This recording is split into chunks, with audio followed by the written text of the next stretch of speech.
Shabbat Shalom, bienvenidos a un nuevo comentario de nuestra comunidad Benei Adonolam, kehilatbao.cl, ahí nos pueden encontrar. En esta ocasión estudiando Parashat Ha'azinu, porción que se encuentra en el libro de Dvarim, Deuteronomio capítulo 32, que comienza diciendo Ha'azinu, Hashamaim va'adavera, Vatishma haaretz imrei pi, o imrei pi, que sería, oíd, oh cielos, y hablaré, oiga, ¿cierto?, la tierra, los dichos de mi boca.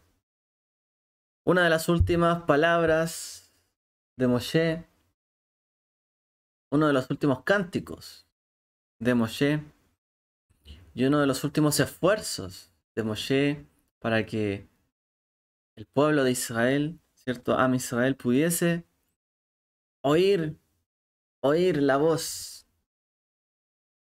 Y si ellos no han de oír la voz, yo doy aviso. Le doy aviso a Israel de que si ellos no oyen, en esta ocasión la advertencia será oída, tanto por los cielos como por la tierra, como un testigo contra ustedes. Vatishma Aretz.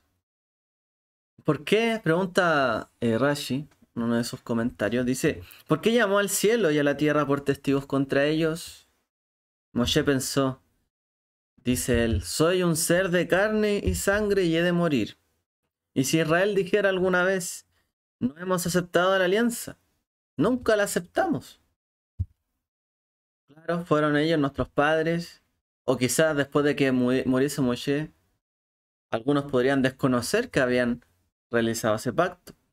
Y alguno hubiese dicho, no, yo entré en la tierra, aquí llegué, mis padres llegaron aquí hace tiempo, yo ya vivía aquí. Otros dirían, no, si salimos de Egipto, pero por nuestro esfuerzo. Dice, si alguna vez dijera esto, ¿quién podría desmentirlos? Si alguna vez renegaran o dijeran, no, en realidad este pacto no es nuestro, ¿quién podría desmentir esto? Desmentirlo. Por eso llamó como testigos a los cielos, a Shamaim, y a la tierra, a Aretz, que son testigos que perduran para siempre. Por lo menos, mientras exista humanidad, habrán cielos y tierra. Y mientras existan cielos y tierra, habrá humanidad. ¿Cierto? De hecho, aunque el hombre, la humanidad, hombres y mujeres y niños se fueran de este planeta, como es el sueño de algunas películas futurísticas, y nos fuéramos a Marte, pues en Marte también hay cielo y también hay tierra, porque solo podemos vivir, ¿cierto?, donde hay cielos y tierra, donde hay oxígeno y un lugar donde pisar, donde vivir, donde plantar, donde comer, donde nazca, ¿cierto?, nuestro alimento. O sea, mientras haya cielo y tierra, esos son los testigos que perduran para siempre. Además, si se van a comportar bien, los testigos a los cuales él estaba llamando les darían una recompensa, porque la viña daría su fruto, la tierra en general daría su fruto, la tierra daría su cosecha, y los cielos, ¿cierto?, destilarían la lluvia para su alimentación. Los beneficiaría además con el rocío y con todo tipo de bien desde lo alto, como el ciclo virtuoso del agua. Mientras que si son culpables de no haber oído, ¿cierto?, de no poner por obra la alianza, el pacto de la Torá, el Eterno cerraría los cielos para que no hubiese lluvia y la tierra diera su fruto. Y luego perecerían pronto, dice, en la tierra que os da Adonai, por mano de las naciones. Estas, ¿cierto?, esas son las palabras con las que advierte Moshe a todo el pueblo de Israel para que pongan atención. A veces, ¿cierto?, nosotros creemos que las cosas que pasan en la vida solo las vemos nosotros, las pasamos por alto, y no les damos algún interés mayor. Pero así como nada pasa inadvertido para el Eterno, ¿cierto? El Santo bendito es. También hay testigos. También la tierra ve. En la escritura muchas veces dice que la tierra oyó el clamor de la sangre. Los cielos también oyen. Hemos leído, ¿cierto?, en la escritura muchas de estas personificaciones. Porque de alguna forma la recompensa o la compensación siempre llega. Y debemos entender que todo compromiso debe ser cumplido. Que toda alianza debe ser puesta por obra. Que todo lo que se oye debe recaer en algún lugar para ser ejecutado.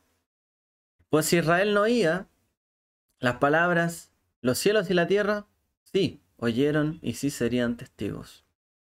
A veces, ¿cierto?, las personas cuando deseamos que los demás no escuchen algo, y lo decimos en voz baja o tratamos de hacer algún trato en silencio, es como para que los demás no sepan, no se enteren si es que llegamos a fallar, o solo es porque lo haremos a nuestra conveniencia.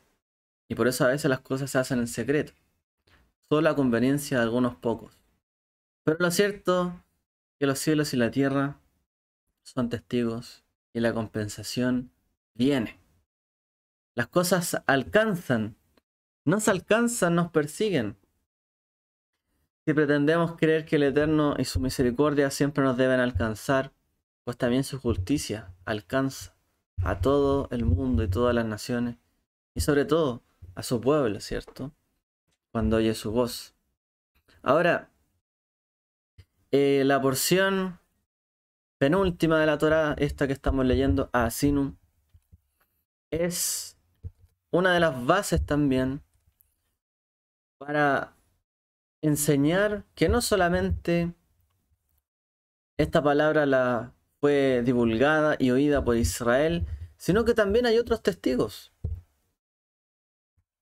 No solo Israel sería testigo, también dice que lo fueron los cielos y la tierra.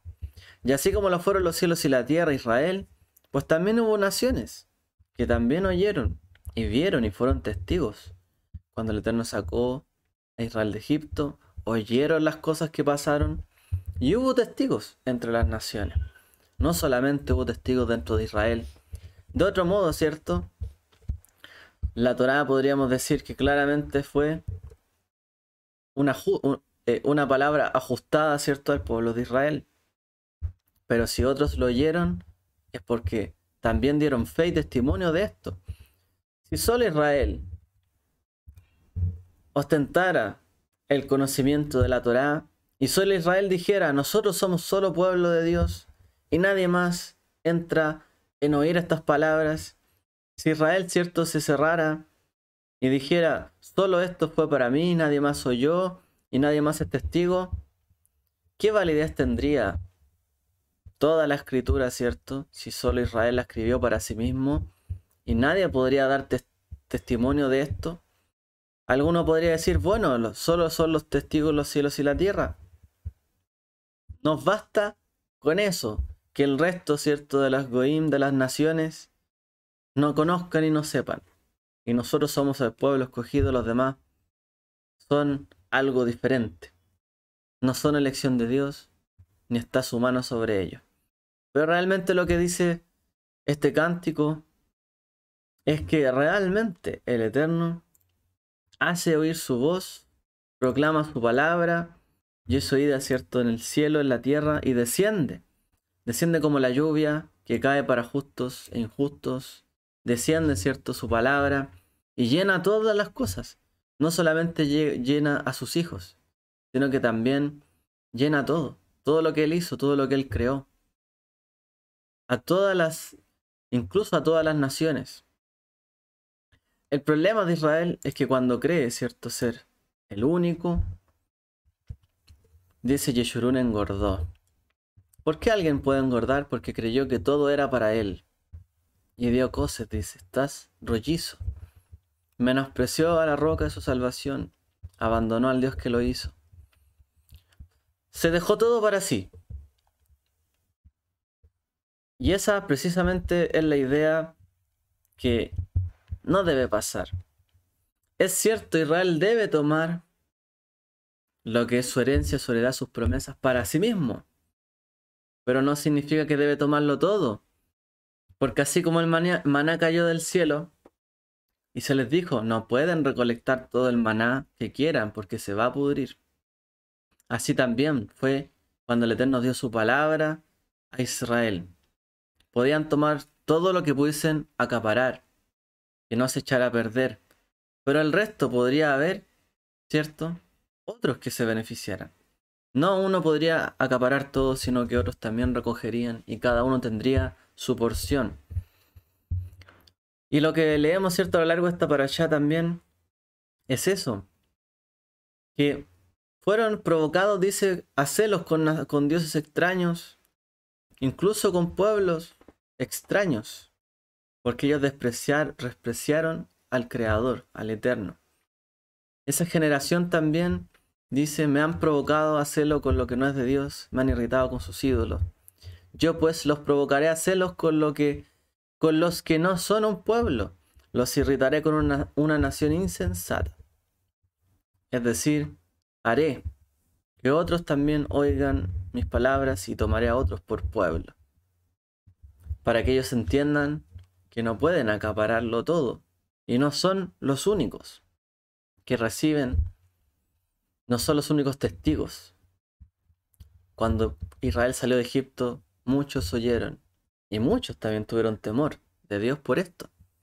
Entonces, esta parashá también es una de las bases, como texto, como libro, como capítulo, de la doctrina, por ejemplo, para llevar el mensaje de la Besorá Tová, ¿cierto? De la buena noticia de Yeshua, ¿cierto? Como viniendo para Teshuvá, para arrepentimiento de pecados, para que todo aquel creyendo pueda acceder a la vida eterna.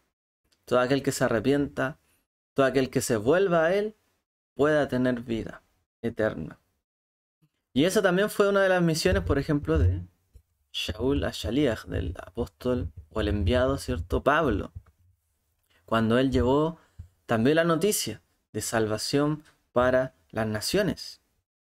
Entonces, si no comprendemos este capítulo de la Torá y no viéramos, ¿cierto?, cómo el Eterno desafía a su pueblo, diciéndole ustedes debieron hacer esto, y como no lo hicieron, también ocurrirán estas cosas. Si realmente no leemos con perspectiva el capítulo 32 de Devarim, tampoco entenderíamos, ¿cierto?, la gran misión también de que la Besorá fue entregada para Israel y que con alcance también para otros testigos, por causa de que Israel en principio en gran parte no la oyera. Dice, sería como un castigo para ustedes, les llamaría celos, porque ustedes dirían, pero si esto fue entregado para mí, ¿y por qué hay otros que lo poseen? Y serían despertados a celos. El mensaje, las palabras, las cartas, ¿cierto? El Brit Hadashah nos hablan de esto. La lectura, ¿cierto? También de la Haftará en 2 de Samuel, también, ¿cierto? Es relevante para este tema que estamos hablando. Él dice también que hubo un día donde el Eterno lo salvó y lo libró a él porque Saúl Amelech, el rey Saúl, lo perseguía para matarlo. Y él dice lo siguiente, Adonai es mi roca, mi castillo, mi libertador para mí. Mi roca, Dios en quien confío. Mi escudo y el cuerno de mi salvación, mi fortaleza y mi refugio, mi salvador de la violencia, me redimes. Él llama, ¿cierto?, al Eterno, mi roca, Suri, mi roca. Y eso es un recuerdo de qué cosa.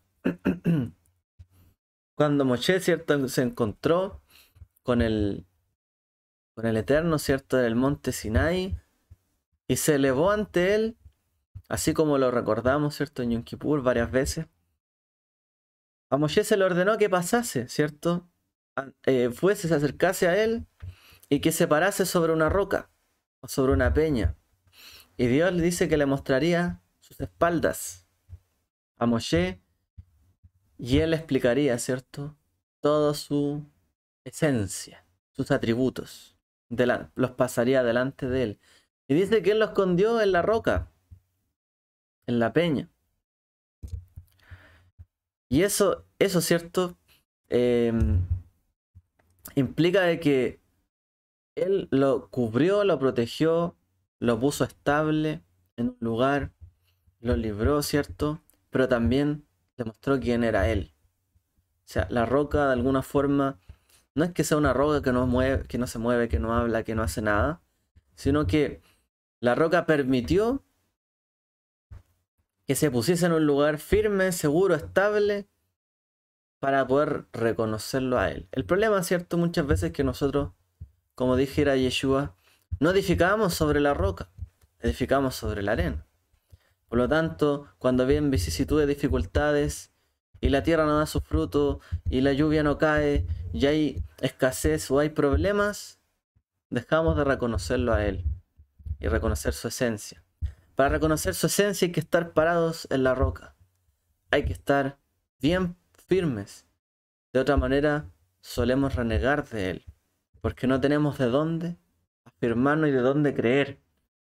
Pero el que se para firme y cree, el Eterno le muestra quién es él. Y le muestra que él es misericordioso y clemente.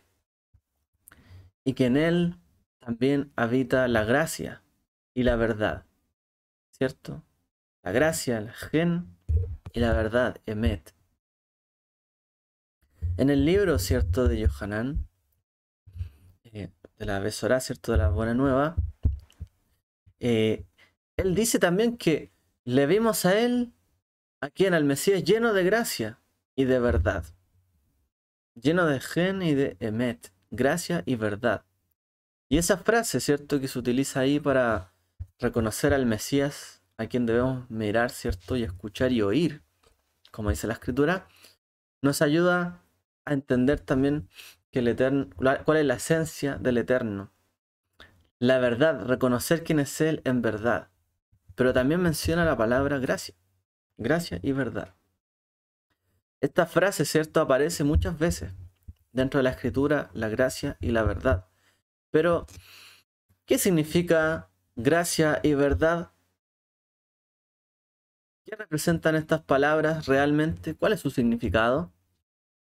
¿Qué importancia tiene esto dentro del texto, ¿cierto? De la Torá. Bueno, son atributos, ¿cierto?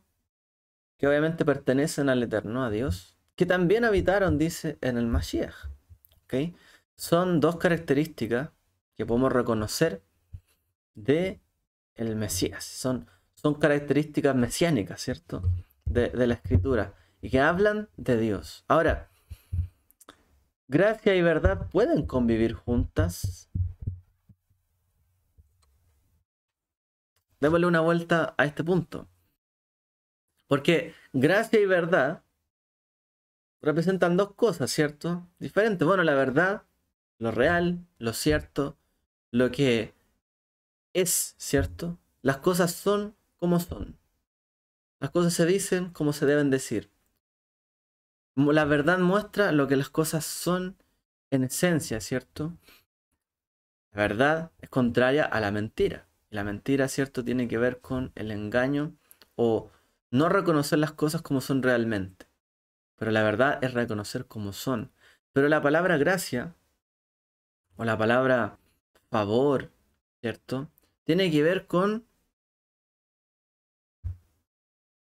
una persona puede que no actúe conforme a lo adecuado y está pidiendo un favor, de que haya una gracia sobre él, porque él no actuó con verdad, por ejemplo, o no actuó, ¿cierto?, de manera consecuente y está pidiendo gracia.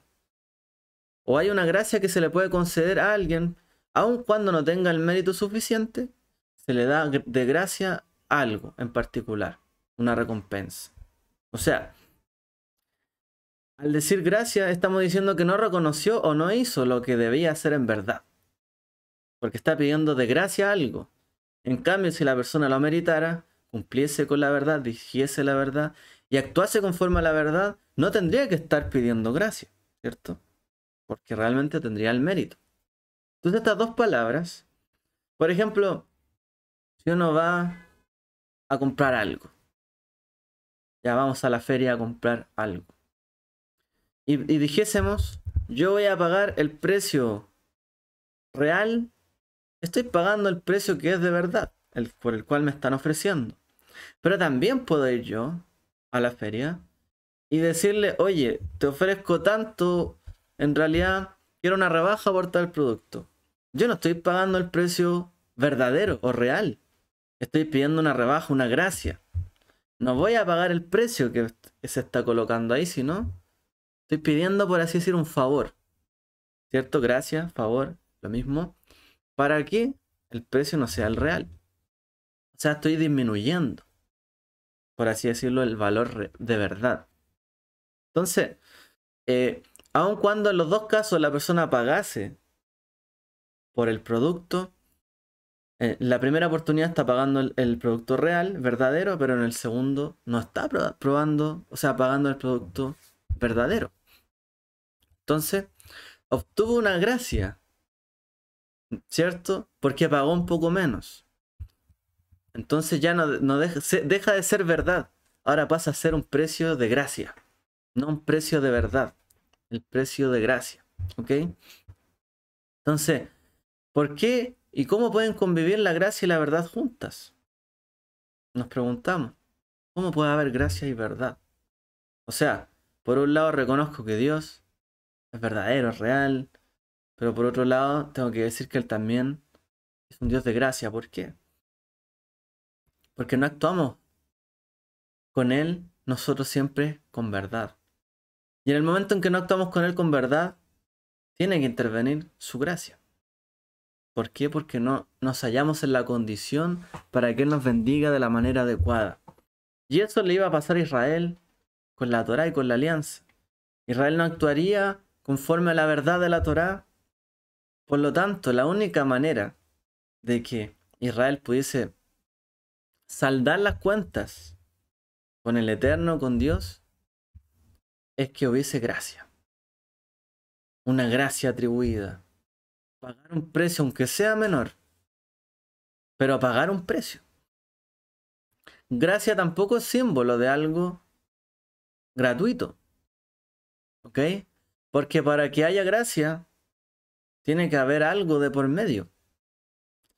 Ya sea la voluntad de uno, de dar la gracia al otro, o de uno de pedirla, o de uno de pagar un precio menor, pero para poder adquirir algo, etc. Gracia no es algo meramente gratuito. ¿Ok? No se trata, ¿cierto?, de que las cosas son libres o gratuitas. Y el momento cuando vimos la gracia y la verdad de Dios fue, ¿cierto?, cuando nuestro amado Mesías, Redentor Yeshua, se expuso ahí en el madero, ¿cierto? O también en la llamada cruz, en la crucifixión. En ese momento, la verdad es que un hijo de Israel, ¿cierto? El Mesías fue crucificado y muerto. Y fue muerto, ¿cierto? De una manera cruel. De una manera que realmente no lo merecía. Pero, aun cuando él no lo merecía, es decir, es como lo contrario de la gracia. Él no merecía, porque él fue una persona real y actuó con verdad. Y no merecía ese castigo. No merecía haber muerto de esa manera. Y en una acción contraria, ¿cierto? En una injusticia. Porque no actuaron con él conforme a la verdad, ni tampoco conforme a la gracia, sino lo contrario. Fue despreciado, ¿cierto? Fue un desgraciado en el sentido que se vio de esa manera humillado. Sufrió la desgracia de morir de esta manera. Y dice que en ese momento, cuando fue en ese momento cuando él vino Y cuando él se expuso, cuando en realidad la verdad y la gracia se encontraron en el mismo lugar, en el madero, ¿cierto? En el mismo evento. Porque el que era la verdad, que era el Mashiach, que había actuado siempre con verdad, estaba siendo incumplido con la gracia sobre él. Pero a la vez, él estaba diciendo allí, ¿cierto? Que fueran perdonados, no sabía, ¿cierto?, lo que hacen, pero realmente le estaba orando y pidiéndole al Eterno por la salvación de ese pueblo, aun cuando era inmerecido, porque le estaban haciendo todo eso, aunque él era la verdad, que él pudiese extender la gracia hacia toda la nación y que viera que toda la desgracia que estaba ocurriendo y todo el desagradecimiento de Israel cayera sobre él en ese momento, para que Dios de alguna forma sopesara todo, ¿cierto?, las injusticias que ocurrían ahí sobre su vida. Y como él no lo había merecido en su vida porque él era verdad, pudo, ¿cierto?, superar esa desgracia y transformarla en gracia para las naciones, o para Israel y las naciones, ¿cierto? Ahora, en el cántico de Moshe, ¿cierto? Nosotros vemos ahí como decíamos, que encontramos también la base para entender también cuál es el mensaje para las naciones. De hecho, el capítulo 32, el Eterno está hablando con Israel y es un caso de juicio. Está invitando, ¿cierto?, a testigos, a los cielos y la tierra, para juzgar a Israel. Es una corte, están reunidos ahí. Y Dios es el que demanda. El Eterno Dios de Israel está demandando a Israel. Y Dios le dice, ¿cierto?, que tú te comprometiste conmigo a tal y tal cosa. Todo lo hice por tu bien, por tus hijos. Los alimenté, los llevé a esta tierra. Los llevé por el maná, ¿cierto? Por el desierto a comer maná. Y les di agua de la peña durante 40 años. Por otra parte, Israel, el demandado, fueron ingratos y convirtieron a los ídolos en sus salvadores. Traicionaron al que los libró y los salvó y los había cuidado. E incumplieron las promesas de sus padres Abraham, Isaac y Jacob. De tal manera que provocaron el celo, la ira, el enojo de Dios al volverse, ¿cierto?, a los ídolos. Es decir, no se trata de que Israel no pueda adorar. No se trata de que Israel no tenga tiempo. No se trata de que Israel no tenga recursos. Se trata de que eligieron a otro en vez de a mí. Esto es como cuando está la excusa, ¿cierto? Siempre que uno dice, hoy no tuve tiempo para ver esto o tal cosa. No era una excusa esta para el Eterno. Porque realmente ellos tuvieron la tierra, la heredad, la promesa de sus padres, tuvieron mucho. Y aún así eligieron a otro. Y ese es el problema. El problema es que escogieron a otro. Entonces el tema aquí se trata de una elección. Siempre está ahí la libre elección, el libre albedrío. Y eso todos lo tienen, ¿cierto? Todas las personas. Israel eligió adorar a los ídolos. Por tanto, el Eterno dice, yo también llamaré a celos a Israel. Al que me escogiera a mí, lo escogeré. Y como tú escogiste otra cosa, pues yo también escogeré a otro pueblo. Yo dije que tú serías mi pueblo, pues también escogeré yo otro pueblo como tú escogiste a otro Dios. Y esto fue provocado porque Israel no quiso, ¿cierto?, actuar conforme a la verdad. Y Dios usaría, por lo tanto, a las naciones para provocar a celos a Israel y provocar para que lo buscasen. Porque él habría de esconder el rostro de ellos. Es decir, él, ¿cierto?, tomaría a otro pueblo que a lo mejor no merecía ni gracia ni actuaba con verdad y justicia. Pero así como Israel tampoco actuaba con verdad y justicia y con verdad, pues entre elegir al pueblo que me rechazó, que actúa de una manera incorrecta, a elegir a un pueblo que no me ha rechazado, por así decirlo, pero actúa de la misma forma que Israel. ¿A quién prefiero? ¿Al que me rechazó, al que no me ha rechazado? Al que no me ha rechazado. Y a él le otorgaré gracia, porque a él, al que me rechazó, me sigue rechazando. Aunque yo le ofrezca mi gracia, me rechaza. Pero al que no me ha rechazado aún, pero está lejos de mí, le ofrezco mi gracia, pues podrá tenerla y disfrutarla. Para que él entienda el verdadero valor que tiene, la verdad y la gracia. Y esto es lo que pasó, ¿cierto? Y lo que leemos en la Brit Hadashah.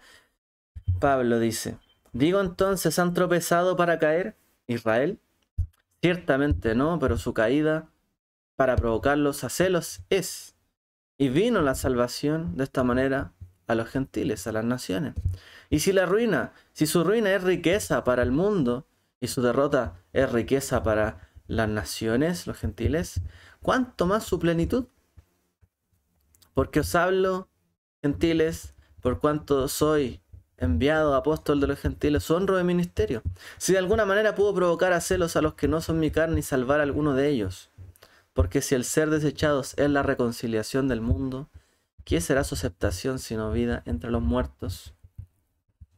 Si él fue capaz, el Eterno, de llamar en el celo que tuvo a otros, cierto, que estaban muertos en delitos y en pecados, y les dio nueva vida, pues cuánto más vida y abundancia habrá para aquellos que él ya tenía promesas, él ya tenía palabras, él ya tenía, ¿cierto?, muchas cosas dichas sobre ellos. ¿No sería, dice, incluso resurrección entre los muertos, decir que cumpliría todas sus promesas con ellos? ¿Cuán más gloriosa? Porque si a ellos ya les otorga gracia, pues a ellos les otorgará gracia y cumplirá sus palabras que fueron dichas con verdad. Y todas esas promesas se cumplirían.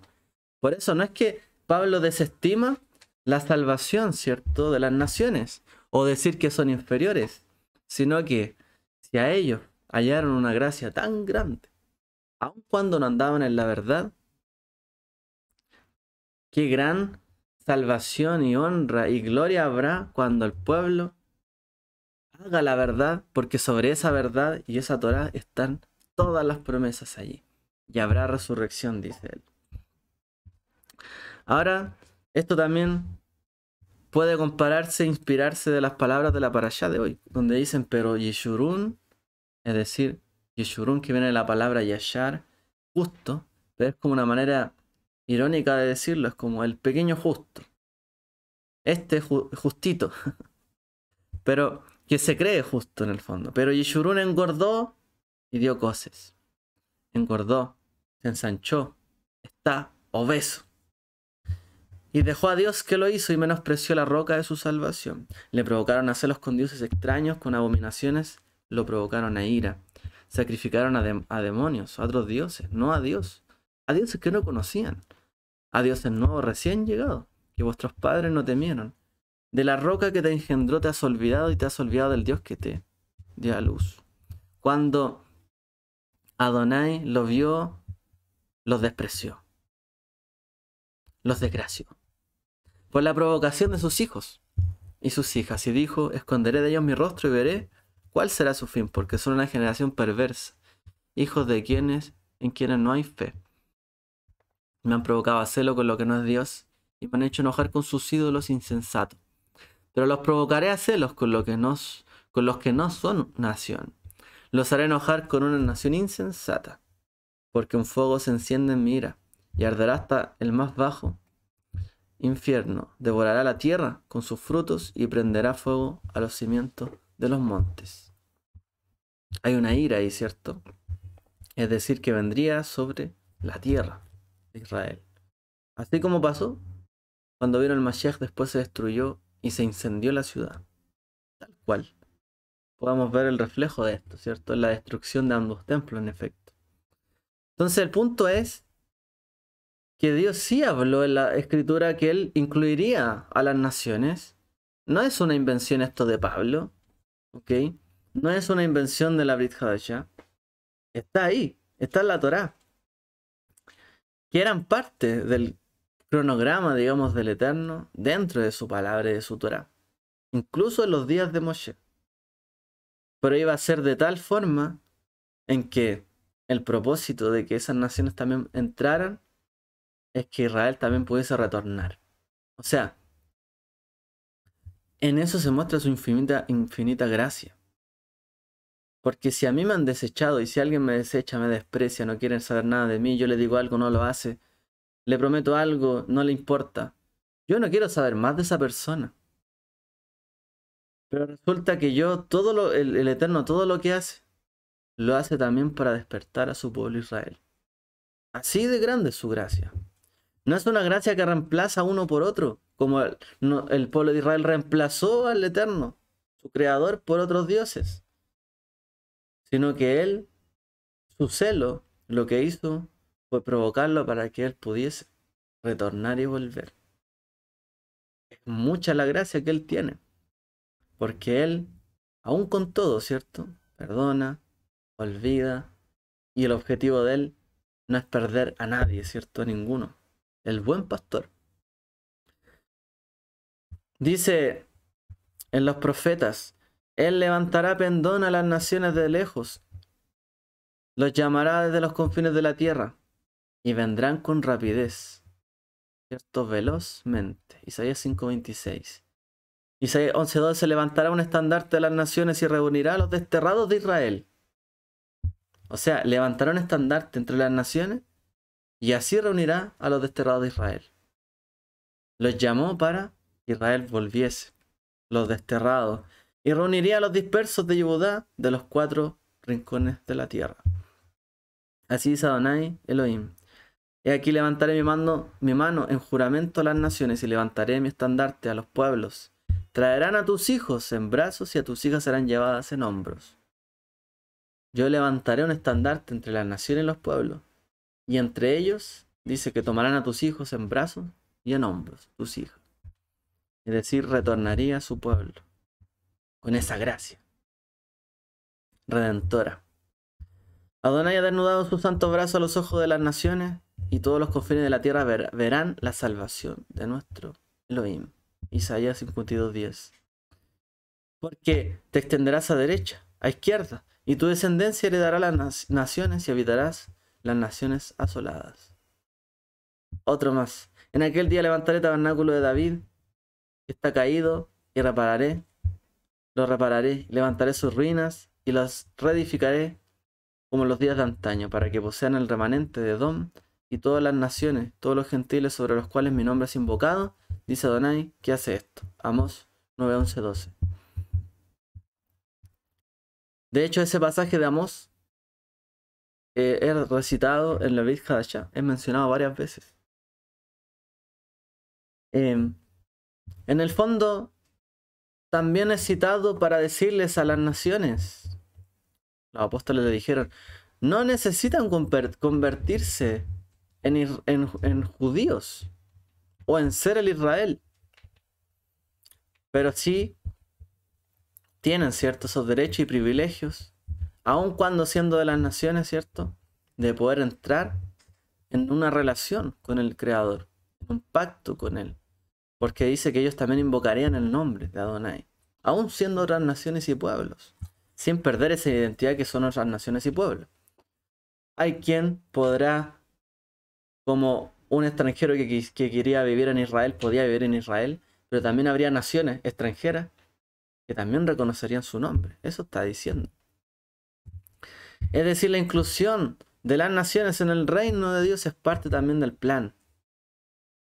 Es también parte de que cuando los cielos y la tierra oyen a un testigo, como testigos, perdón, y oyen a alguno, incluso sin ser de Israel, que oye, que obedece, que se arrepiente conforme a la palabra que el Eterno declaró a través de Moshe ante los cielos y la tierra, y esa persona actúa como si fuera, en el fondo, un hijo de Israel arrepintiéndose y volviéndose al Eterno, los cielos y la tierra también serían testigos de que ellos son parte de ese llamado y han escuchado la palabra de Dios.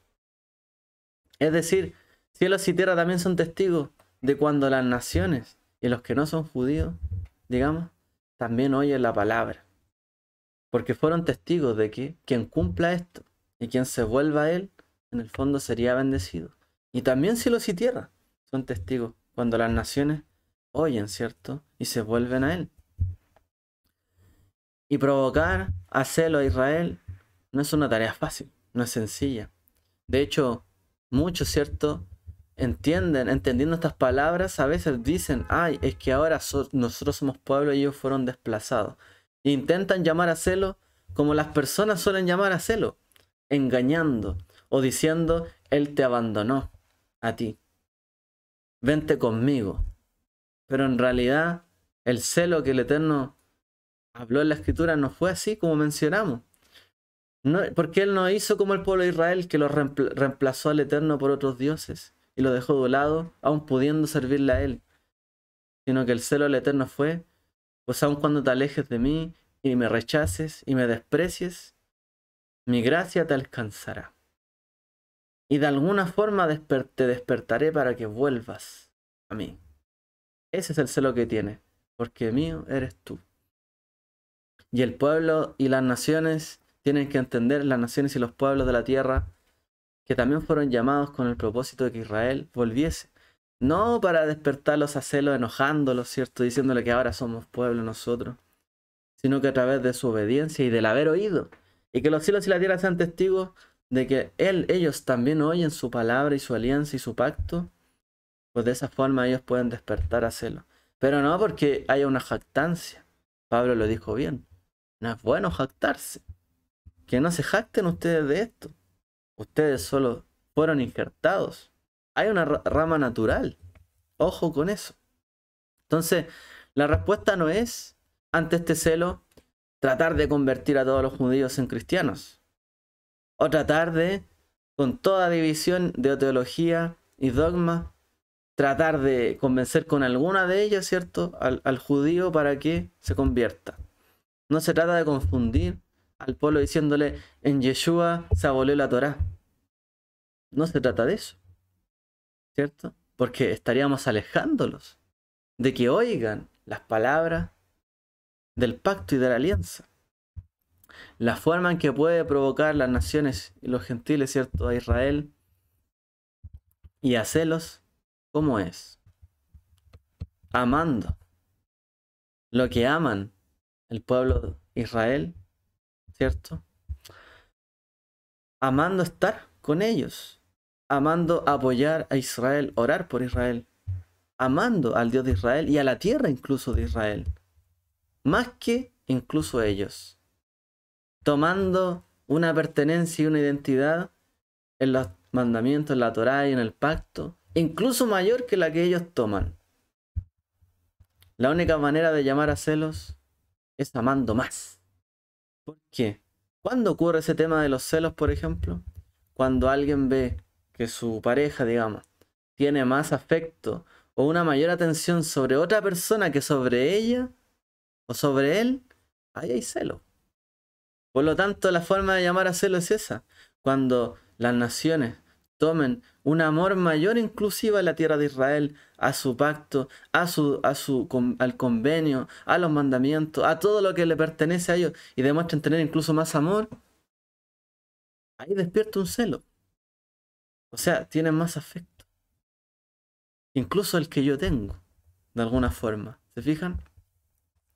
Entonces, el apoyar, ¿cierto?, a Israel y a la rama y orar por ellos, es también parte, ¿cierto?, de la misión de las naciones. Es una tarea para que en la verdad del Eterno que amemos, ¿cierto?, y sigamos su verdad, ellos también puedan encontrar la gracia de Dios. Ese es el celo. Si nosotros nos comportamos conforme a la verdad, dejarán ellos de decir que solo es gracia lo que hemos recibido de Dios y que solo por gracia las naciones son salvas, Baruch Hashem. Pero si también nosotros actuamos conforme a la verdad, pues ellos verán y tendrán celo. Porque ya no es solo que están de gracia aquí entre nosotros. No es que Él nos sacó a nosotros de Egipto y habían algunos que sobraban y de gracia salieron con nosotros. Es que ahora ellos actúan conforme a la verdad. Y parece que la gracia no es a ellos a los que hoy tiene que alcanzar, sino que la gracia tiene que alcanzarlo a su pueblo Israel, que todavía está duro de corazón y alejado de él. Y eso es nuestro esfuerzo, ya sea que tengamos un origen de Israel, judío, o un origen de otra nación, de otro pueblo, quizás alejado, ¿cierto?, de él.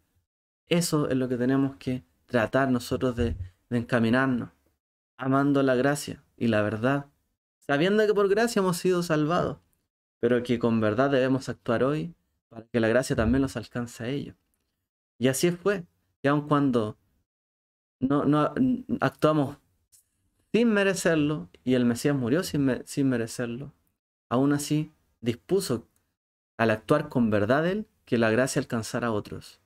Pues esa también es nuestra misión, actuar con verdad para que la gracia del Eterno alcance a otros.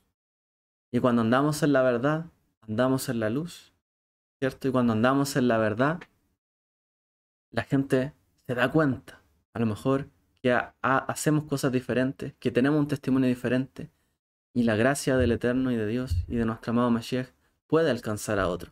Pero si no actuamos con verdad, a nadie despertamos a celo. La única manera es oír y que los testigos, cielos y tierra también, hablen por sí mismos bien sobre nosotros. Que haya prosperidad, bendición en cada uno de nosotros. Que el Eterno oiga, ¿cierto?, nuestra súplica y que nuestro corazón se apegue mucho más a Él, a su verdad, a su alianza, para que también la gracia siga alcanzando.